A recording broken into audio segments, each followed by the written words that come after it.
এক গ্রামে রামু রামুর স্ত্রী মাধবী এবং তার মেয়ে একসাথে থাকতো। তাদের খুব সুখে সংসার ছিল।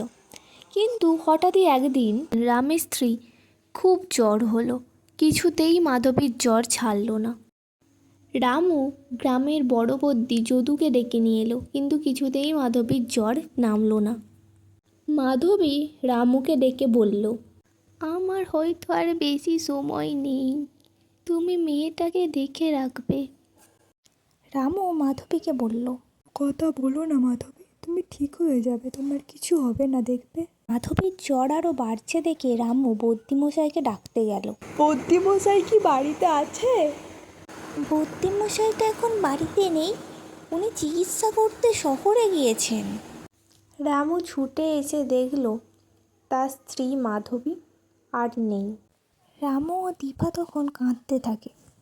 মাধবী, এবার আমার মেয়েটার কি হবে মাধবী? মা, তুমি কেন আমাকে ছেড়ে চলে গেলে মা? এইভাবে বেশ কিছুদিন কেটে যাওয়ার পর রামু তার ছোট মেয়েকে একা ফেলে চাষের কাজে বেরোতে পারে না। এই কথা গ্রামের সবাই শুনতে রামুকে বলল সবাই, রামু, তুমি আবার বিয়ে করো, না হলে ওই ছোট মেয়েকে একা রেখে চাষের কাজে যাবে কি করে? তাকে বিয়ে করে নাও রামু। রামু গ্রামের সবার কথা শুনে আবার একটি বিয়ে করে, কিন্তু তার নতুন স্ত্রী দীপাকে একটুও দেখতে পারে না। রামু চাষের কাছে বেরিয়ে যাবার পর তার স্ত্রী ললিতা দীপাকে বলে, দীপা, তুমি এখানে বসে কাজ কে করবে? রামু চাষের কাজে বেরিয়ে গেলে ললিতা দীপাকে দিয়ে সব কাজ করায়। দীপা তার মায়ের ভয়ে তার বাবাকে কিছু বলতে পারে না।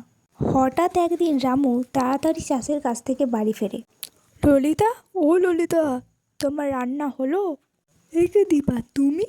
তোমার মা কোথায়?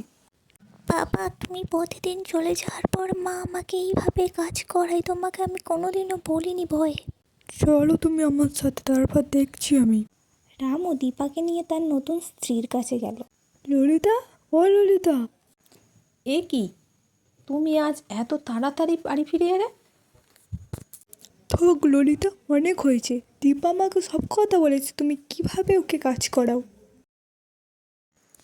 না, মানে মানে ওই আর কি, আমার শরীরটা একটু খারাপ লাগছিল, এই কারণেই ওকে রান্নাটা করতে বলেছি, তেমন কিছু না। থাক, অনেক হয়েছে। তুমি এইভাবে আমার মেয়েকে কাজ করো, আমি বাড়ি থেকে চলে গেলে আমি সব জানি, তুমি বেরিয়ে যাও এক্ষুনি। ললিতা তখন আর কিছু না বলে সোজা বাড়ি থেকে বেরিয়ে যায়। এরপর রামু আর বিয়ে করে না। রামু নিজেই তার মেয়েকে একাই দেখাশোনা করে এবং রামু ও তার মেয়ে দুজনে সুখে শান্তিতে থাকতে লাগে।